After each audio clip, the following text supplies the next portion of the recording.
Hello, I'm Evocable Object 4, and we're continuing. Prince. Uh, we got a cat now, and friend, it's still kind of young, so you know we stop Prince whenever he's being a little bit too rough. Okay, I woke from my dream with a start. It was the middle of the night, yet the scenery hadn't changed one bit. It was almost reassuring. Hey, go. Come on.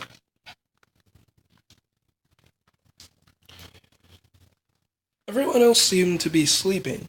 I envied their peaceful dreams. I wished I could be one of them. Slowly, carefully, I stood up and went to the bathroom. I had to relieve myself. This place is really depressing. I almost feel at home. As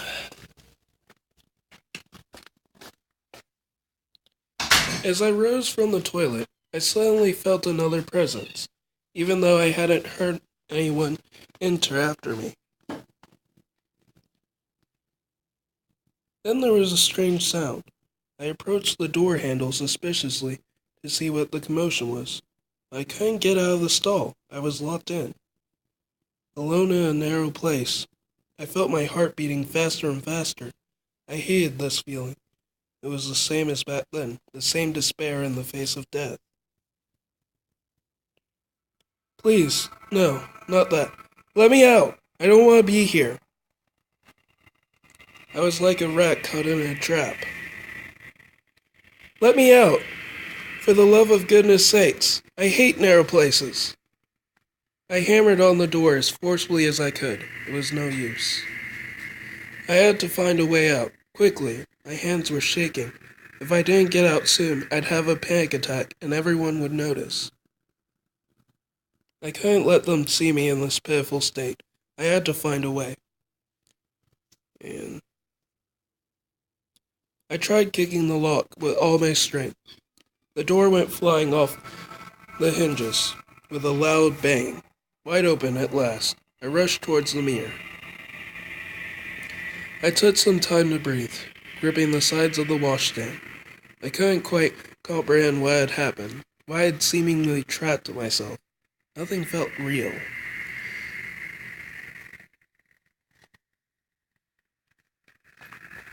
Am I imagining things again? I was scared, scared of myself, scared the others would see me, scared of going back to that place.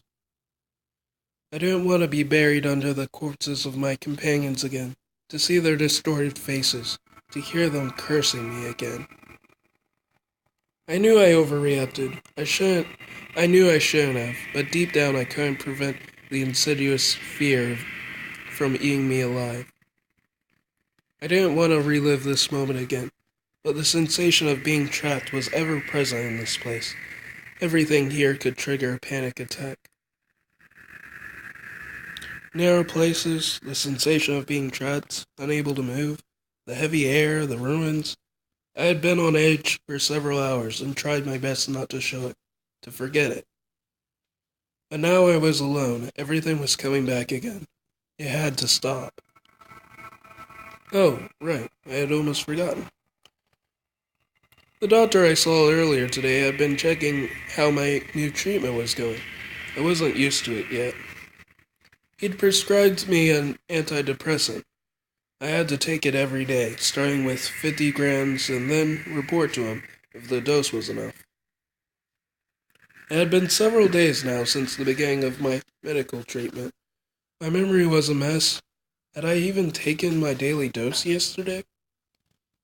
By the way, how they probably can't even tell time down there. So, yeah, there really is no telling how long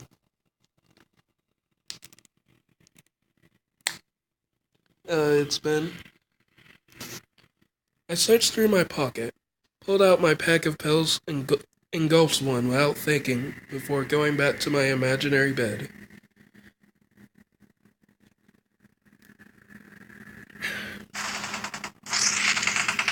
And sure enough, I had a terrible night. The floor was cold and hard, so we practically broke our backs. The next morning, all of our bodies were sore.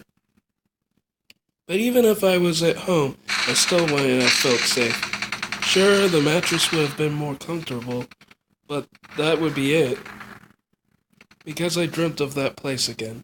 I heard the rifles, the explosions, and immediately I woke up. Soon after, weariness invaded my mind, and I fell asleep. Returning there again, waking up again, it was always the same. After several cycles, I didn't know if I was awake or just dreaming that I was awake. Everything felt the same, like a never-ending parade. Memories lined up, marching in my head, one after the other. My sobs, my fear, my uneasiness, I couldn't accept them. I couldn't escape them. That was why I didn't realize what happened later.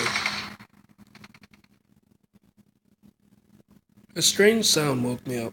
When I opened my eyes, I noticed I was lying on the ground, and the light at the end of the hallway dazzled me. There was a persistent buzzing sound coming from my pocket, most likely my cell phone. Then I remembered that my cell phone couldn't be ringing, as it had ran out of battery a while ago. How could I be receiving a phone call now? What? I stared at the screen, dumbfounded. The name that had appeared was that of someone I knew, but it couldn't be right. It couldn't be him. How is that possible? He was a close friend that I liked very much, and he died months ago when he put his foot on a landmine. The person who was calling me was dead. It couldn't be him. Surely someone had borrowed his cell phone somehow. It had to be a mistake. I decided to pick up the phone nonetheless, and brought it to my ears anxiously. Shh. You can't escape. Shh. And there were only haunting, unearthly noises left on the other end of the phone. Unusual sounds, like if someone had really called me from hell. Scared, I cringed and dropped the phone, which crashed on the floor. I couldn't help but let out a small cry. I heard someone grumble behind me. I must have woken one of the other trapped people. Dots. Sorry, I had a nightmare. Dave turned around and walked away. I saw some of the others stretching out. They couldn't get back to sleep because of me. I went to the bathroom to relieve myself, certain that I wouldn't be able to sleep. When I came back, almost everyone was up. They all looked grumpy. It was no wonder after such a rough night. Plus, it was obvious that our hope of being rescued during the night was shattered. What's the rescue team doing? They should have been here long ago. Who knows? Maybe we're not that important to them. Or maybe something else happened on the surface while we were down. Another disaster elsewhere that's keeping them busy? I would love to be able to drink coffee right now. Too bad there's no dispenser near the bathroom.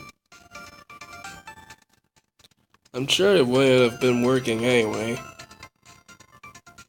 How unlucky for us. I'm sure some were even less lucky than us and were crushed by collapsing walls during the incident. Let's talk about something else. Yeah, I agree. I too had to forget. That was the perfect time to chat with someone and erase my latest sleepless night. Dave! I went to Dave, hoping he would help me pass the time. I guess we're all missing our homes, right? Of course, my wife must be worried. I can't stand being unable to call her. All my friends must have noticed my absence too. I have to get out to reassure them. At least you're guaranteed to find people happy to see you alive at home. It's a good thing. Oh, but I'm sure you all have people waiting for you on the other side, right? I don't want to sound presumptuous, but I'm pretty sure you're the only one here who feel welcome out there. How so? Well, looking at their faces right now, I can tell they're like me. They know nobody is waiting for them to return. I guess I envy you a little for that. But it's normal to have a family, right? Why am I special here? Not everyone has a family. Or maybe that family just isn't tolerant. Things happen. It's life. Say, I know it might be rude, but have you ever struggled in your life? You look like the type who doesn't need to try very hard. Of course I have, like everyone else. Life only rewards the most deserving people after all. Ah, that's what I thought. What is it? You never had to face social determinism, right? I bet your father was middle class and you had access to a long and expensive education. Well, my father was a bookkeeper and I went to an engineering school. I succeeded because I worked hard. That's pretty talk, but in reality you held all the cards to success from birth. You came from a privileged background. You had the luxury to choose what you wanted to do in life. What was I supposed to do? Deny my education? It's not my fault I was born into a loving family.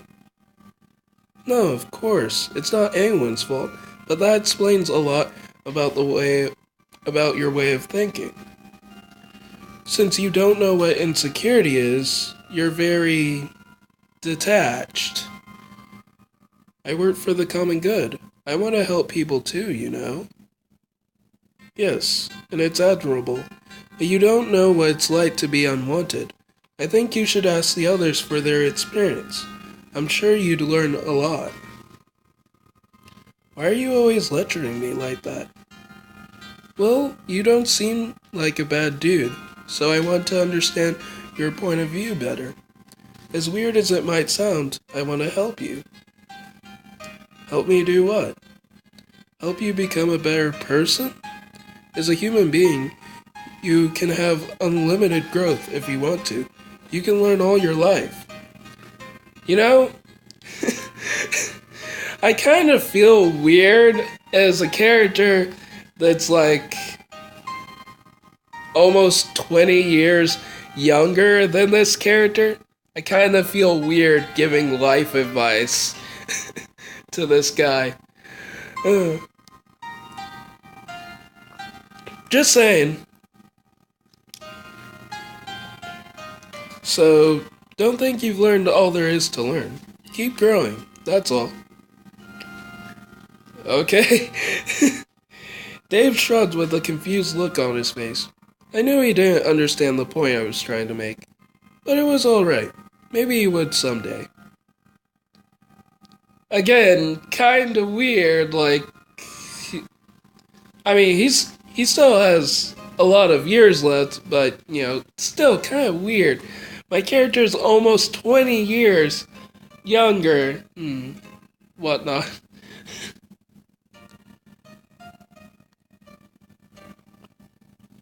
After this calm conversation, we decided it was time to join the others. After spending some time chatting, we gathered again. The atmosphere was gloomy, to say the least. I'm hungry. I'm tired. How long will we have to stay here? You should all follow Hasten's example. He's the only one who hasn't complained so far. We won't achieve anything by just grumbling.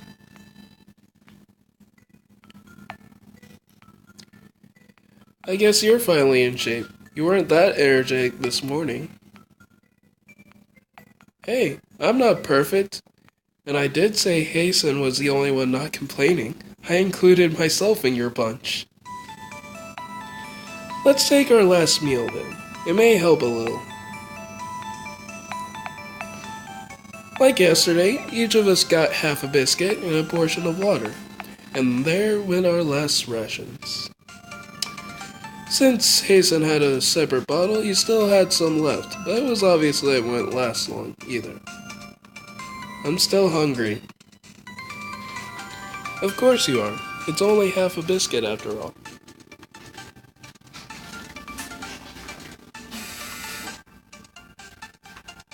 I know it's not the most comfortable situation, but if we don't expend that much effort, it should be okay.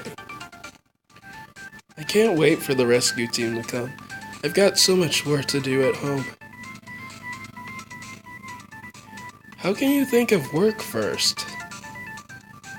Well, I had to work overtime these last days to finish on time. I can't let all that go to waste. I can handle hunger and fatigue, but the boredom will kill me first. Hey! I know. I have a deck of cards in my pocket. Let's play together.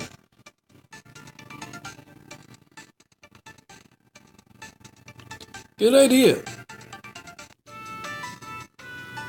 And so, we sat down in a circle to play cards. I wasn't exactly fond of card games, but I went along with them in order to occupy my mind. Adeline declared that Hasten would be the referee, which made him roar with laughter. Don't get fooled, folks. You have a pro in front of you. I'm unbeatable.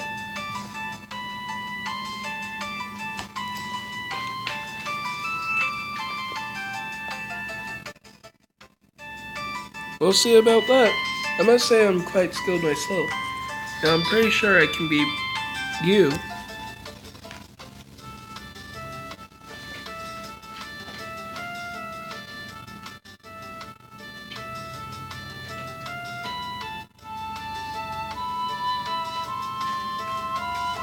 Sorry, I had to put the dog in his kennel so the cat could relax for a second. Yeah, right. Dream on, Sonny. It's been a while since I last played cards. I hope I'll do okay.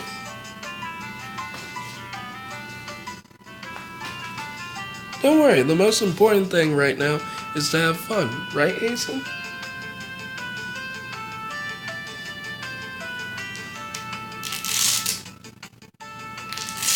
Dots. See, he thinks so too.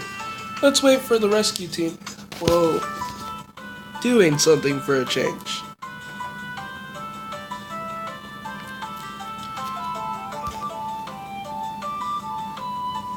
And so we played together for hours while laughing. It was a really convivial moment.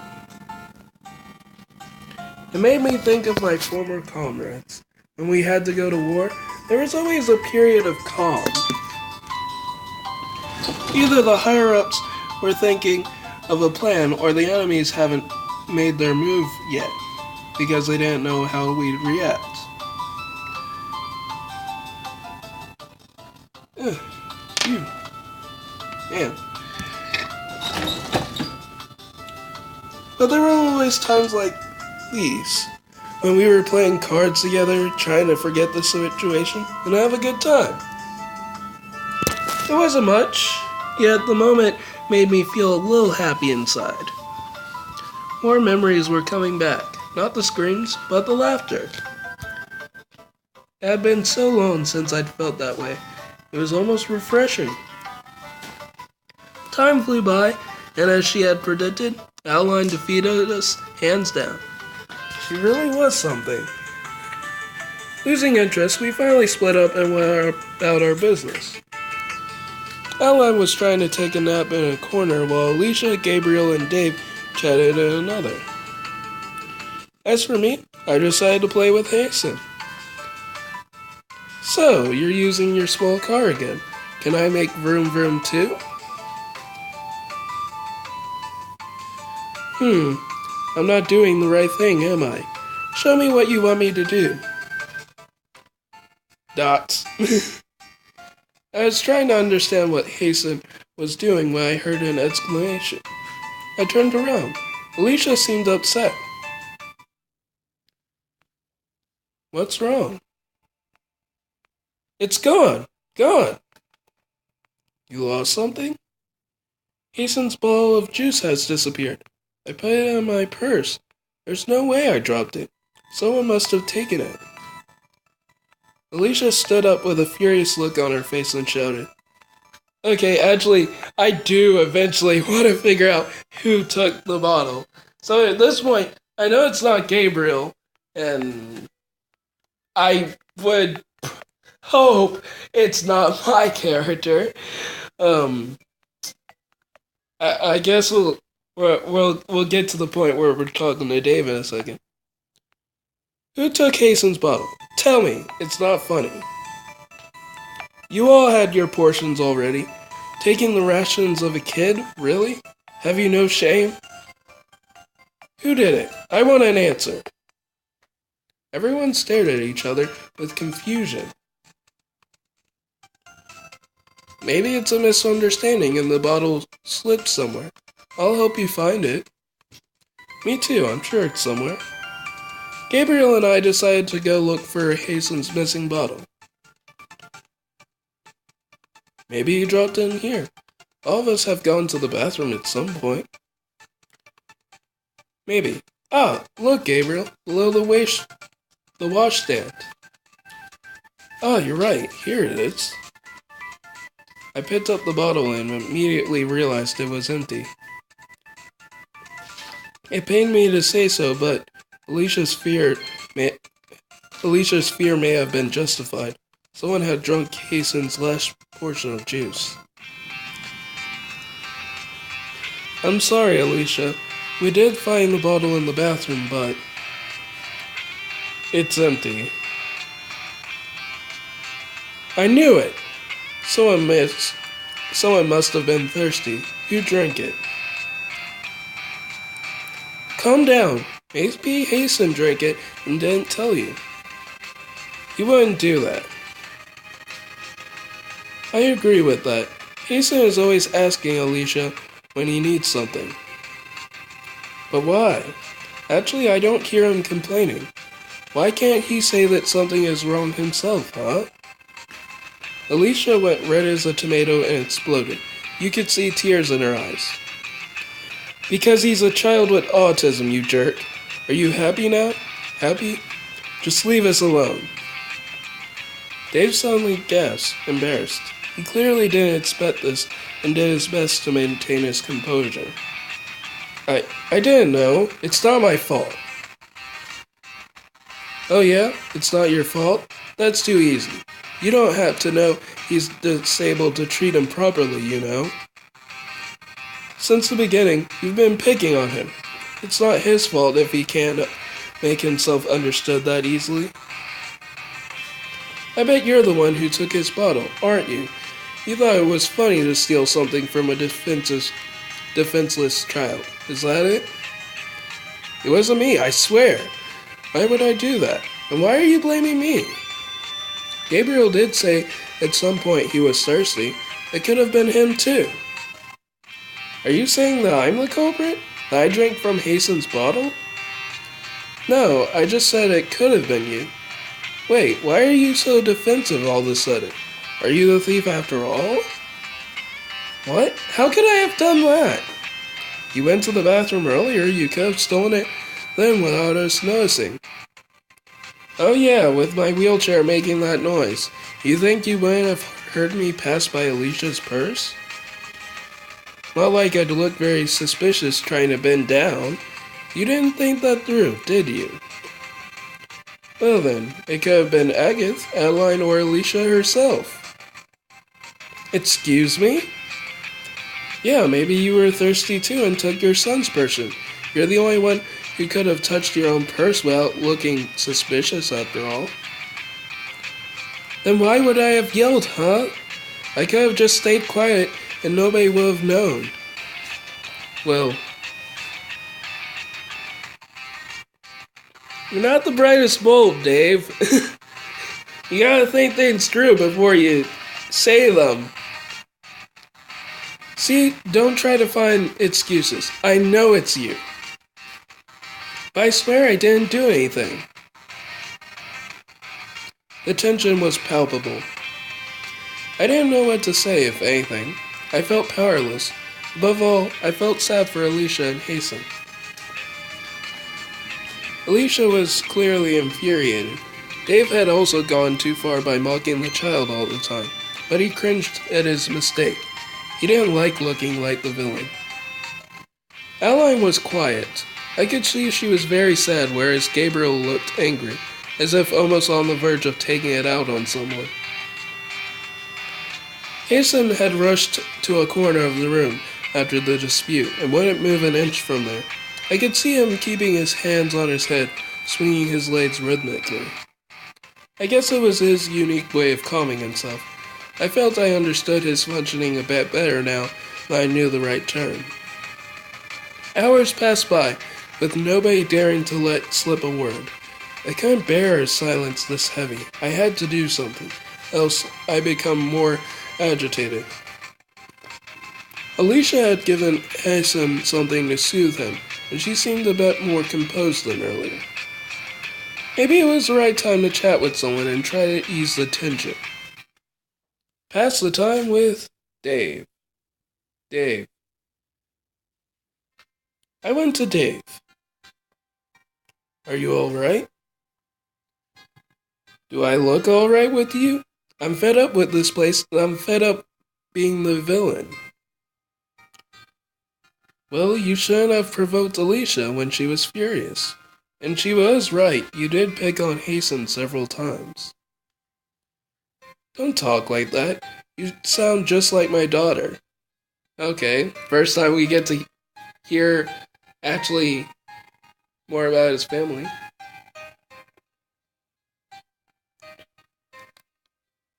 So you have a child. I wonder if she's like you. She's an agitator, just like you. Always trying to get on my nerves. I take it you two don't get along very well. Huh? It's not that we don't get along, she just won't listen to what I have to say. AKA, Dave's way of saying is that they don't... AKA, Dave's way of saying that they don't get along very well. Why is that? What kind of bad things is she doing for you to consider her an agitator? Well, she has a real talent and is wasting it because she doesn't care about anything. She's so talented with law that she could be a magistrate and have a nice career. But no, she screwed up everything on a whim to travel the world.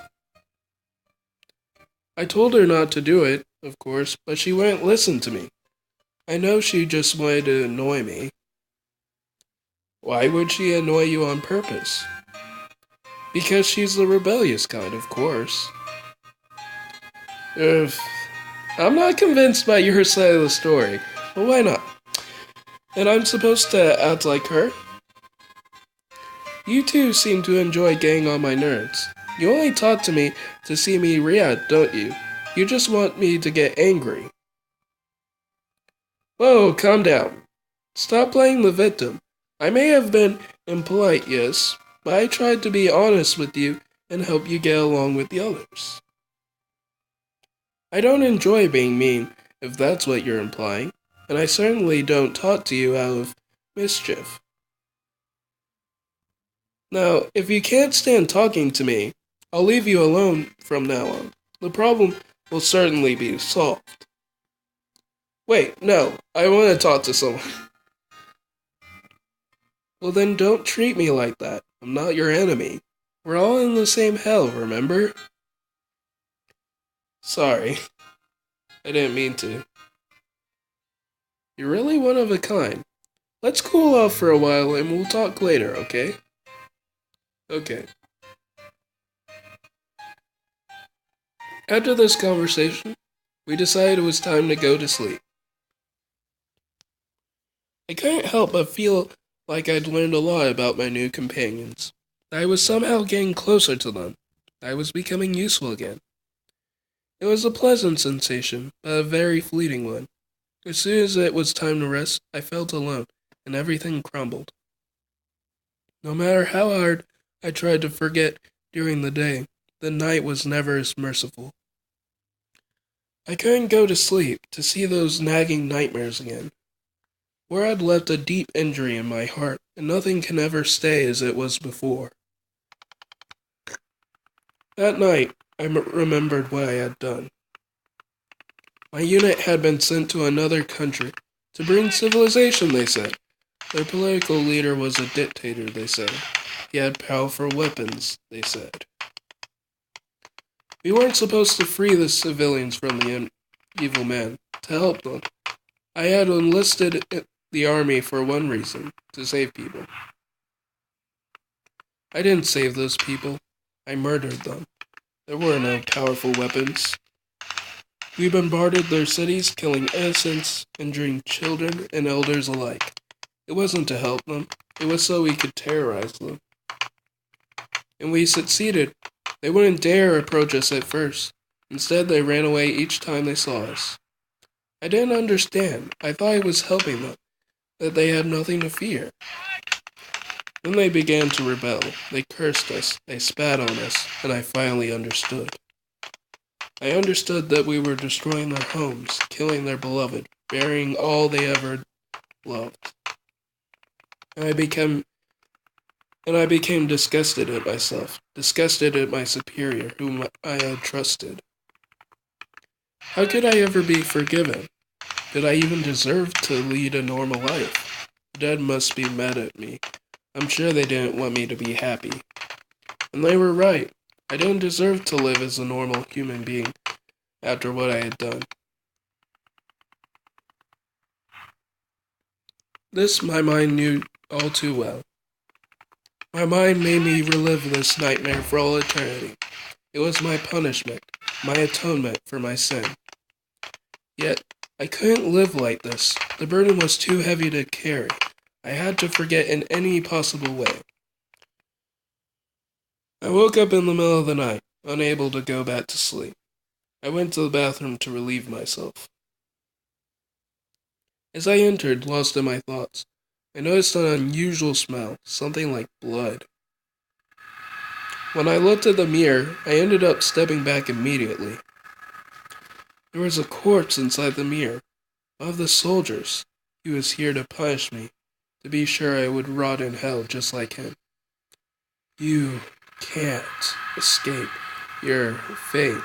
Yes, I can. I can make sure I make the right decision at the end of the game. I'm kidding. This is a serious moment. Panicked. I brought my hand to my mouth. I was breathing heavily. What do I do? I can't do anything else but interact with the mirror. I shattered the reflection with my hand. Blood poured out of my flesh wound. I didn't feel a thing. The apparition was gone, and that was all that mattered to me at this moment. I fell to my knees, frightened. I'm not seeing things again, am I? It had to stop. I thought of my medicine again. I hadn't taken it that day. Now was the right time. Worn out by hunger and lack of sleep, I relieved myself and went to sleep right away. Once again, I had no rest that night, and unsurprisingly, I was scared of going to the bathroom again. Each time I had been there alone, I had been exposed to disturbing visions of war. I knew that nothing I saw in those visions was real, and that it was just a dream, but it wasn't natural either. I was scared of myself, scared of these narrow confines. I wanted to escape so badly, turning over and over on the floor. I struggled with the demons within me. I didn't want to go to the bathroom alone, but I had to meet a natural need. I couldn't wait any longer. That's why the next morning, I entered the room with caution. Nothing seemed out of the ordinary. I sighed with relief. Dots. As I was exiting the WC, something colorful drew my attention near the mirror. There was blood on the washstand. Probably because I injured myself yesterday night. I shrugged, trying to reassure myself when a flood of blood came out of the tap. By the way, that kind of reminds me of It. I mean, I always saw reviews of It, but it kind of reminds me of that. The red liquid was flowing at an incredible speed, making the washstand overflow with bright red. It squirted on me, and soon enough I had blood all over my body, yet the flood didn't stop. I thought I was crazy. I couldn't compute what was going on. All that I could see was a huge pool of blood. Something inside me suddenly broke. I screamed with all my strength. Enough! Enough! I've had enough! I wasn't in control of my body anymore. I was crying my eyes out, shouting, knocking over everything that was in my way. I felt as if I wasn't inside my body anymore. I had become a spectator and was watching a puppet dance. I can't do this anymore! As I was shook over and over, my field of vision became blurred, and I collapsed from exhaustion on the floor. Everything went black. Alright, now sounds like a good time to stop. I might do another video later on today with this. And as far as other stuff, Prince of Egypt is one of those songs already. Avatar still has a little bit of learning to do, and the first Miraniki opening still has a little bit to go as well. So, relatively soon, hopefully maybe in a couple of weeks or something, you'll get some songs. And then after that, I'll start picking up Legend of Korra, and then we'll start diving into our Halloween songs.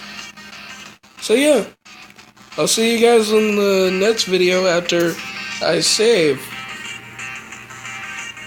Yes.